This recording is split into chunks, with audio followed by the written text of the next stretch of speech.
ये video class 3A and B के लिए है। Chapter number 17 Subhash Chandra Bose Hindi. आज हम लोग पढ़ेंगे सुभाष चंद्र बोस। ऐसे हम लोग सब जानते हैं सुभाष चंद्र बोस के बारे में, तो आज इसके चैप्टर भी है, तो आज हम लोग इस चैप्टर को थोड़ा पढ़ेंगे। और जो नहीं जानते उनके बारे में पूरे अच्छे से, तो आज उनके बारे में बहुत सारी बातें हैं जो हम लोग अगर नहीं जानते तो वो आज जानेंगे। तो लेट्स स्टार्ट। हमारे देश की आज़ादी के लिए अनेक वीरों ने अंग्रेज़ सरकार से लोहा लिया। इनमें सुभाष चंद्र बोस का नाम प्रमुख है। ठीक है, हमारे देश की आज़ादी में सब वीरों ने अंग्रेज़ों के साथ लोहा लिया, तो इसमें सुभाष चंद्र भी थे। उन्होंने हमेशा अत्याचार और अन्याय का विरोध किया। अत्याचार मतलब कोई के साथ अगर गलत हो रहा है, बुरा हो रहा है, या फिर कोई के साथ जुल्म हो रहा है, वो हमेशा उनके अगेंस्ट जाके खड़े हुए। वो हमेशा अगर कुछ हो रहा है तो ऐसा नहीं कि वो चुपचाप देख रहे हैं, ऐसा नहीं है, वो उनके खिलाफ खड़े हुए, वो उनके अगेंस्ट हुए, वो उसमें से आवाज़ उठाए। उन्होंने बड़े धैर्य और परिश्रम से आज़ाद हिंद फौज का गठन किया। यह सेना अंग्रेज़ों के खिलाफ बहादुरी से लड़ी। वहाँ पे एक फ़ौज तैयार की और ये सेना जो थी वो बहादुरी से लड़ी भी। जय हिंद का नारा भी सुभाष ने ही दिया। जय हिंद का नारा किसने डाला? सुभाष चंद्र बोस ने ही डाला। देश की जनता सुभाष को आदर से नेताजी कहती है।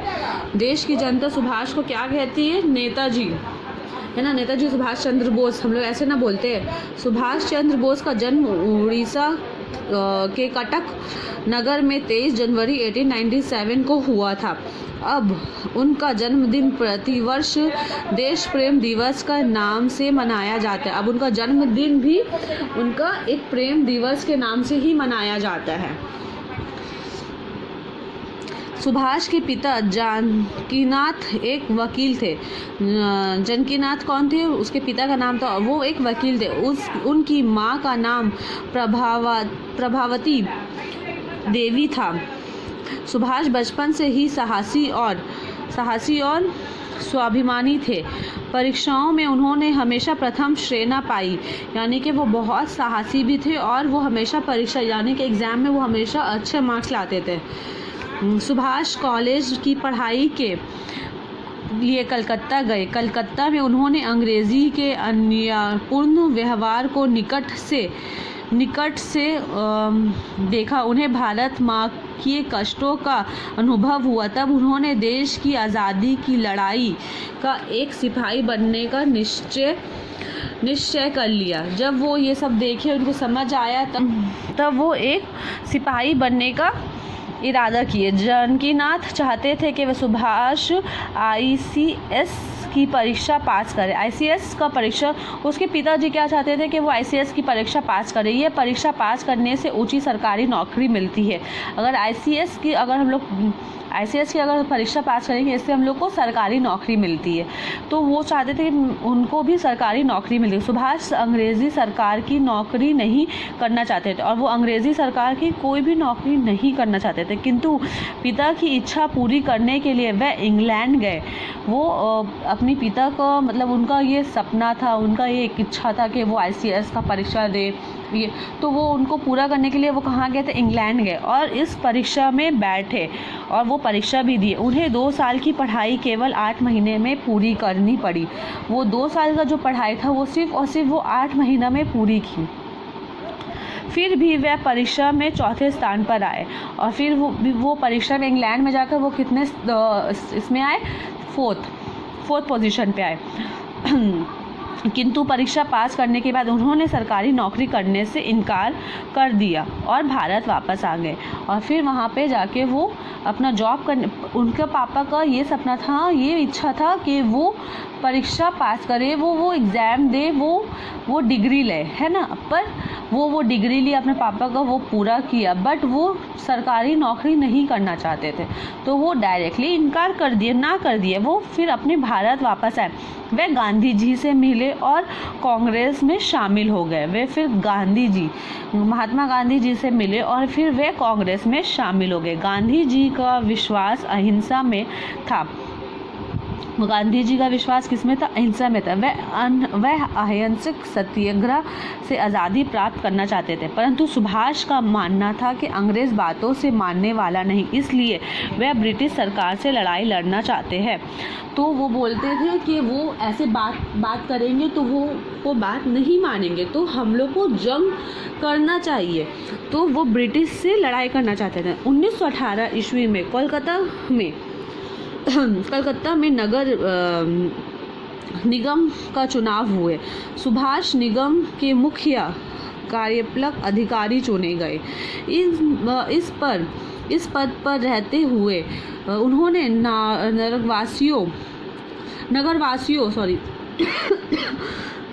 नगरवासियों की भलाई के लिए बहुत से कार्य किए। 1938 ईस्वी में वे एक कांग्रेस के अध्यक्ष चुने गए।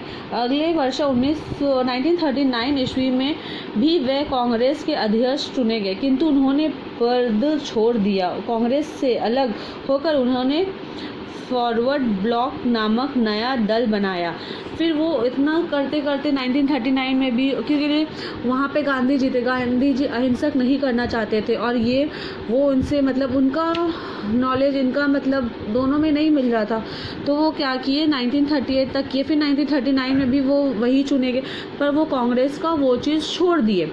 अब वो अपना एक अलग सा फॉरवर्ड ब्लॉक नामक नया दल बनाया, एक न्यू दल बनाया। ब्रिटिश सरकार सुभाष को कई बार कैद कर चुकी थी। ब्रिटिश सरकार जो ब्रिटिश की सरकार थे, वो क्या की थी, सुभाष को बहुत बार उसको कैद कर ली थी, यानी कि पकड़ ली थी। 1940 में फिर गिरफ्तार कर लिया गया। फिर 1940 में भी उसको गिरफ्तार कर लिया गया। सुभाष ने जेल में भूख हड़ताल शुरू कर दी। सुभाष फिर वहाँ पे जेल में वो भूख हड़ताल करना स्टार्ट कर दी। जब उनकी हालत काफ़ी ख़राब होने लगी तो सरकार ने उन्हें जेल से छोड़ दिया। जब कोई अगर भूखा प्यासा नहीं रह सकता तो उसका तबीयत बहुत बिगड़ जाता है। तब उसका जब तबीयत बहुत ज़्यादा बिगड़ गया तब उसको वो जेल से रिहा कर दिया गया। अब उन्हें घर में नज़रबंद कर दिया गया, यानी कि अब घर में भी उन्हें एक नज़रबंद करके रख दिया गया। अचानक किसी की नज़र में आए बिना सुभाष चुपके से घर से निकल गए। ये घटना 1941 ईस्वी के जनवरी माह की है। ये 1941 में उसको क्या किया, वो एक नज़रबंद में रख दिया गया। फिर वो बिना भाग गए, छिपा के सबसे, वो किसी की नज़र में नहीं आके वो भाग गए। जनवरी था, 1941 में था। वेश बदलकर सुभाष अफगानिस्तान पहुँचे। अपना वेश बदलकर, यानी कि अपना पूरा रुख बदलकर वो कहाँ पहुँचे, अफगानिस्तान। वहाँ से वे जर्मनी गए। फिर वहाँ से वे कहाँ गए, जर्मनी से एक पनडुब्बी में खतरों से भरी यात्रा करके वे जापान पहुँचे। फिर यहाँ से पनडुब्बी से बहुत खतरा का सामना करके वो जापान पहुँचे। जापानियों द्वारा कैद भारतीय सैनिकों और बर्मा में रहने वाले भारतीय की मदद से उन्होंने सिंगापुर में आज़ाद हिंद फौज बनाए। उन्होंने ब्रिटिश सरकार के विरोध युद्ध की घोषणा की। फिर वो सिंगापुर में एक अपना फ़ौज बनाई। ठीक है, इतना दूर वो सबसे मिलते, सब जगह शहर में वो पहुँचे। उसके बाद वो सिंगापुर में एक आखिरी में फ़ौज बनाई अपना वहाँ पे, और फिर वहीं से वो ब्रिटिश सरकार से विरोध करने का वहीं से घोषणा कर दी। उन्होंने भारतवासियों को अंग्रेज़ों के खिलाफ उठ खड़े होने के लिए ललकारा। तुम मुझे खून दो, मैं तुम्हें आज़ादी दूंगा। ये किसका है वर्ड्स, लाइन, तुम मुझे खून दो, मैं तुम्हें आज़ादी दूंगा। अपने सैनिकों से उन्होंने कहा, हम दिल्ली के लाल किले पर तिरंगा लहराना है, आगे बढ़ो, दिल्ली चलो का ये नारा बहुत प्रसिद्ध हुआ। तो दिल्ली पे लाल किले पे अपना तिरंगा झंडा अगर लहराना है तो फिर आगे बढ़ो। मतलब उनको सबको वो मोटिवेट किए कि हम लोग को लड़ना है। अगर हम लोग को अपना दिल्ली के में अगर हम लोग को अपना तिरंगा झंडा अगर फिर से अगर हिंदुस्तान में अगर उड़ाना है तो हम लोग को आगे बढ़ना होगा, कुछ करना होगा, चुप रहने से कुछ नहीं होगा। तो वो बहुत मेहनत करके इतना दूर तक पहुँचे, एक फ़ौज खड़ा की और भी सबको वो भारतवासियों को अपने साथ किए। आज़ाद हिंद फ़ौज के सैनिकों ने कई मोर्चे पर ब्रिटिश सेना की वीरता से मुकाबला किया। बहुत बार आज़ाद हिंद के फ़ौज जो थे वो बहुत ब्रिटिश सेना से वीरता से मुकाबला, यानी कि बहुत अच्छा वीर एकदम बहादुरी से मुकाबला किया। आज़ाद हिंद के वीरों कई जीतें भी हासिल की। वहाँ पे वो बहुत वीरों ने बहुत सारी जीत भी हासिल की, कुछ में हारे, कुछ में बहुत सारी जीत भी हासिल, परंतु उनके पास भोजन और गोला बारूद की बहुत कमी थी।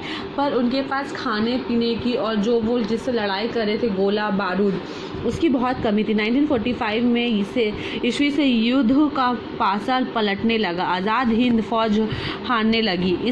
इसी बीच 18 अगस्त 1945 को एक हवाई जहाज़ दुर्घटना में सुभाष शहीद हो गए। उस समय उनकी आयु केवल 48 वर्ष थी। यानी कि 18 अगस्त 1945 में ये जो था वो पलटने लग गया, तो वहाँ से बहुत सारा चीज़ कम पड़ने लग गया, खाना पीना और बारूद गोलियाँ सब कम पड़ने लग गई, तो इसकी वजह से सब हारने लग गए।